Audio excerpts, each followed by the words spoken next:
어미닭이 알을 품은 지 18일쯤 되면 병아리가 안에서 껍질을 쪼는데 이를 줄이라고 합니다. 어미닭이 그 소리를 듣고 바깥에서 껍질을 쪼는 것을 탁이라고 합니다. 이 일이 동시에 일어날 때 새로운 탄생이 이루어집니다. 여기서 생겨난 고사성어가 줄탁동시입니다. 간단히 줄탁으로도 사용됩니다. 줄탁동시라는 말의 기원은 중국 송나라 시대에 기록된 벽암록에서 찾아볼 수 있습니다. 병아리는 알에서 나올 때 혼신의 힘을 다하여 껍질을 깨는 노력을 해야 합니다. 그렇지 않으면 어미닭은 밖에서 도와주지 않습니다. 사자가 절벽에서 새끼를 떨어뜨려 기를 쓰고 올라오는 새끼만을 기르듯이 어미닭 역시 험한 세상을 스스로 살아가야 하는 방법을 출발부터 가르쳐 줍니다. 병아리가 부화되는 부화장에서는 인공 부화를 할 때 알 속에 병아리가 보인다고 사람이 껍질을 깨주면 그 병아리는 오래 살지 못한다고 합니다.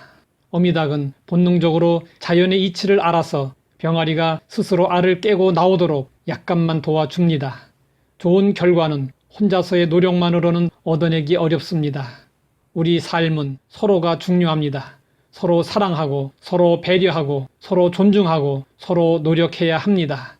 두 손이 합쳐져야 소리가 나듯 서로 지혜를 모으고 서로 힘을 합쳐야 무엇이든 이루어집니다. 그런데 서로는 동시에 이루어지지 않습니다. 누군가 먼저 시작해야 합니다. 상대방이 먼저 하기를 기다리지 말고 적극적으로 내가 먼저 해야 합니다. 이해 관계가 있을 때 내가 먼저 양보해야 합니다. 서로 다투었을 때 내가 먼저 사과해야 합니다. 화해를 위해 내가 먼저 손을 내밀어야 합니다. 자존심을 내려놓고 내가 먼저 다가가야 합니다. 그리고 줄탁동시는 타이밍이 중요합니다. 서로 뭔가를 이루어내려면 타이밍이 맞아야 합니다.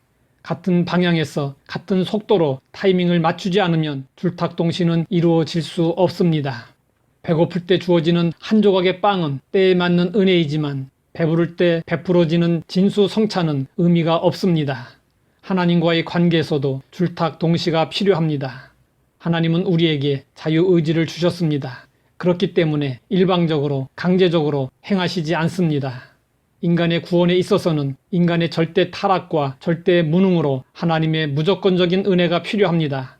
그러나 구원받은 성도들이 성장하는 과정에서 하나님은 우리의 의지와 참여를 원하십니다.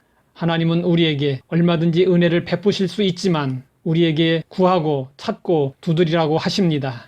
하나님은 우리가 구할 때 얻게 하십니다.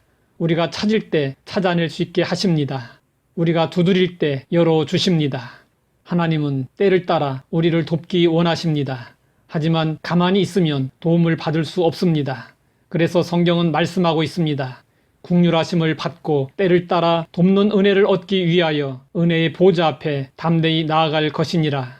우리에게는 때를 따라 돕는 은혜가 필요합니다. 그 은혜를 입으려면 주저하지 말고 하나님의 은혜의 보좌 앞으로 나아가야 합니다.